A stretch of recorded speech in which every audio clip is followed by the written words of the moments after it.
પ્રસાદ આપો.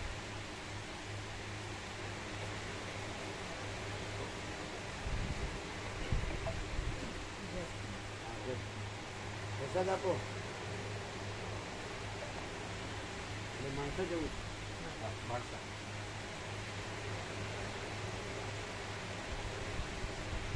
અને ભગવાનના વ્યાપક વાર્ષિકોત્સવનું લિસ્ટ આપજો.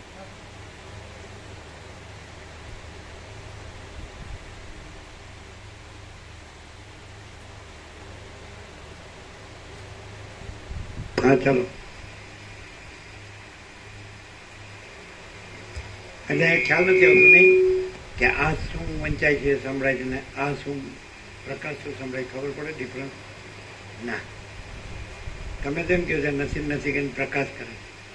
પ્રકાશનો વળી કોઈ પ્રકાશ કરતો હશે? માચિદાકાશ સ્વયં પ્રકાશ સંપૂર્ણ પ્રકાશમાં બીજું કાંઈ છે કે બીજું કંઈ થાય છે? એટલે બીજું કાંઈ થઈને પછી એનો પ્રકાશ કરે એમાં પાછું નથી થાય અને નથી કે પાછું છે ને પાછું છે કે આવું બધું થાય. તમને એમ થાય કે બહુ અભ્યાસ સારો થઈ ગયો એટલે બસ પ્રકાશ પ્રકાશ જ કર્યા કરો તો હવે ખબર પડે જ શું ડિફરન્સ છે. કેવું કેવું એક્ઝેક્ટ કેવું હોય તો આ છે પ્રકાશ પોતે જ છે અને પ્રકાશ સિવાય બીજું કંઈ નથી. એટલે પ્રકાશ છે એવું કહેવા પણ નથી તો પ્રકાશ સિવાય બીજું કંઈ નથી એમ કહેવા પણની તો અપેક્ષા જ નથી.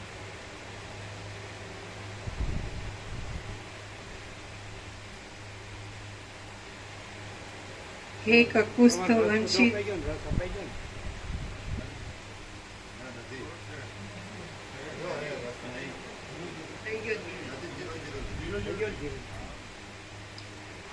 હે કકુસ્થ વંશી દશરથ.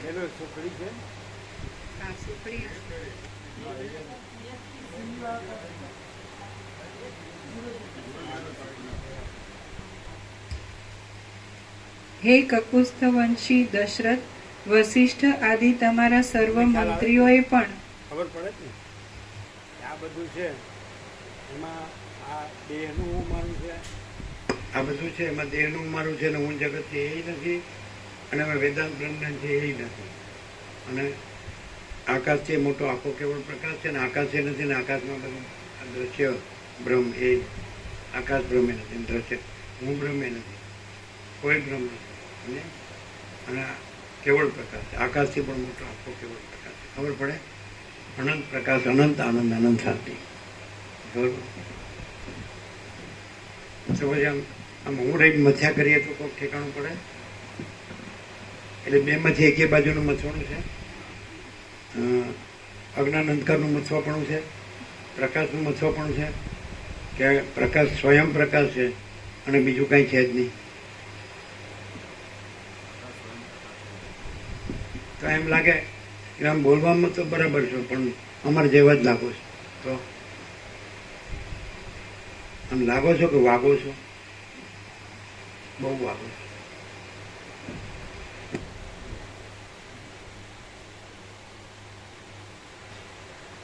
શું છે કેમ વાર નથી નામ પર ક્યાંથી નીકળી ગયા આપ્યો ને પ્રસાદ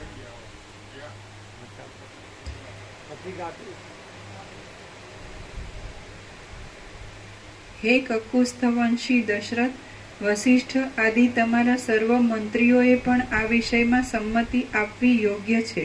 આથી તેમની સંમતિ લઈને રામને મોકલો. હે કાલ વેદતા રઘુવંશી, મારો યજ્ઞ કરવાનો સમય ચાલ્યો જાય નહીં તેમ કરો. તમે મનમાં કોઈ જાતનો શોક રાખો નહીં, તમારું કલ્યાણ થાઓ. યોગ્ય સમયે કરેલું નાનું સરખું કામ પણ ઉપકારક થાય છે અને સમય વીતી ગયા પછી તો પ્રકાશ થતો હતો કાલે 17 પરમચિદાકાશ પ્રાગટ્ય તો બધા એક એક સ્થિરતાથી રહ્યા હતા ને બધા જોઈ રહ્યા હતા અને સાંભળી. તો તમે એક ધારા જોઈ રહ્યા હતા તો તમને શું દેખાતું હતું કે આ માણસ મોડો આમાં કોઈ ફેરફાર થાય જ કે નહીં? તો હું જોતા સારું નહીં લગાડવાનું, સાચું કેવું.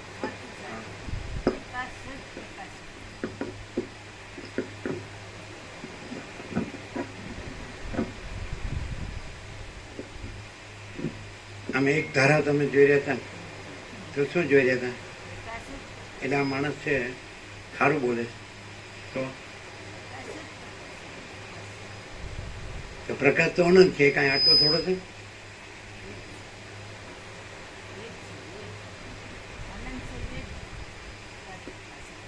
જો આવી જાય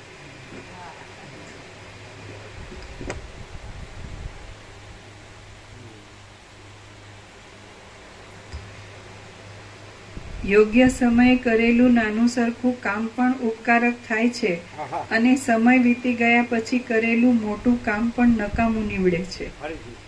યોગ્ય સમયે કરેલું નાનું સરખું કામ પણ ઉપકારક થાય છે અને સમય વીતી ગયા પછી કરેલું મોટું કામ પણ નકામું નીવડે છે.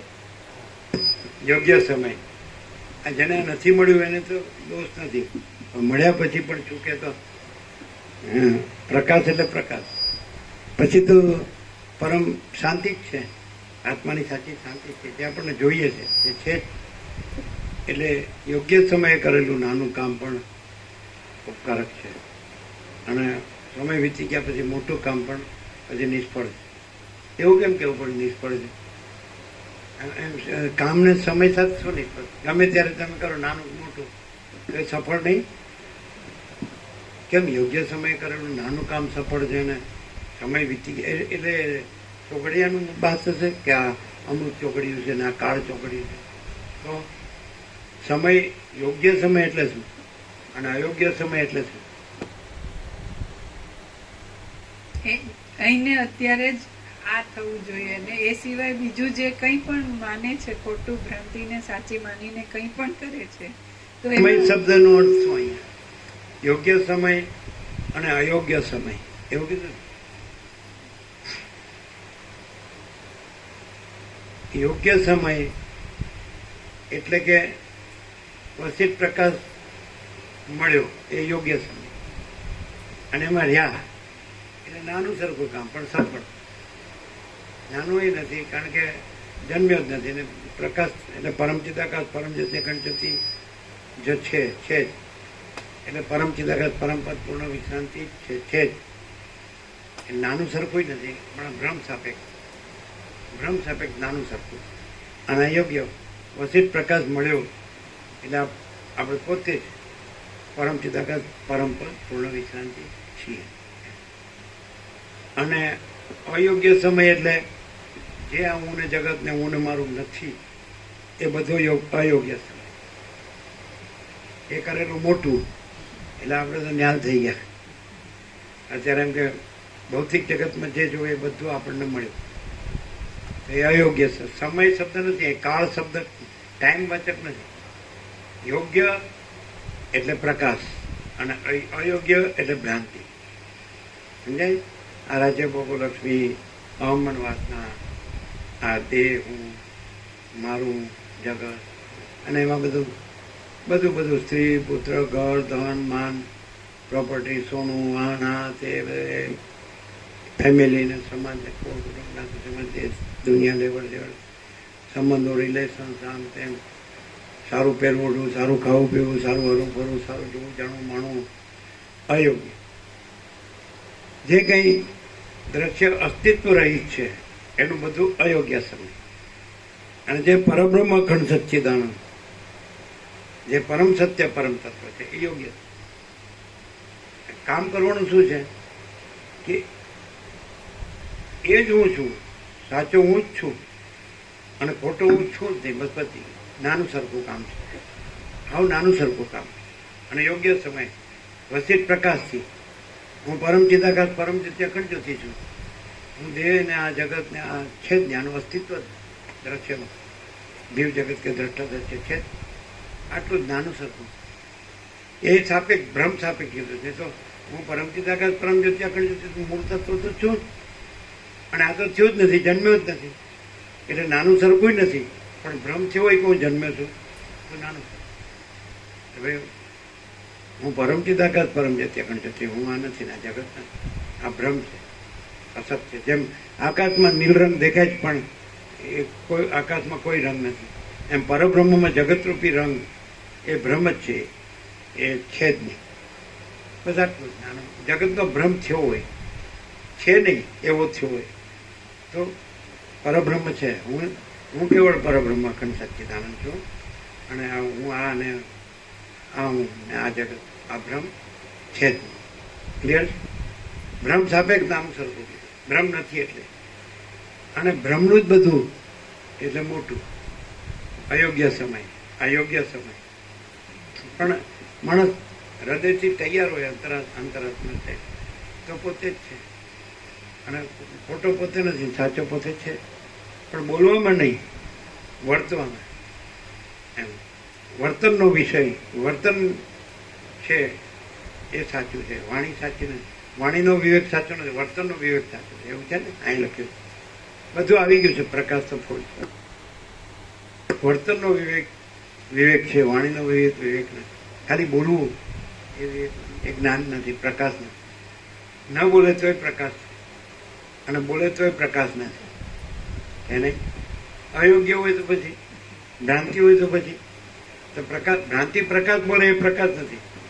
અને સંપૂર્ણ ભ્રાંતિ રહિત પ્રકાશ, પ્રકાશ ન બોલે તોય પ્રકાશ.